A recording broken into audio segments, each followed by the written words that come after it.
এখন ঢাকাতে যে অনুষ্ঠান চলছে সেটা ফলো আপ এবং করা, বলছে কেন আমাদের কেউ যায়নি, তা আমাদের দাওয়াতই দেয়নি, যাবে কিভাবে? আর দাওয়াত দিলেই যে যেতে পারতো এমনও তো না।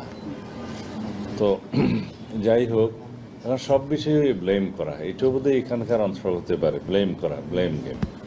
সংস্কার কেন হচ্ছে না, বিএনপি দায়ী। আমি প্রতিনিয়ত মিডিয়াতে বলছি, ওখানে বলছি যে সংস্কারের, যখন কেউ দন্তের স উচ্চারণ করে নাই তখন আমরা সংস্কারের প্রস্তাবনা দিয়েছি আরও 2 বছর আগে। এই সরকার দায়িত্ব নিয়ে আরও 1 বছরের বেশি সময় আগে আমরা 31 দফা দিয়েছি। তার 1 বছর আগে আমরা 27 দফা দিয়েছি।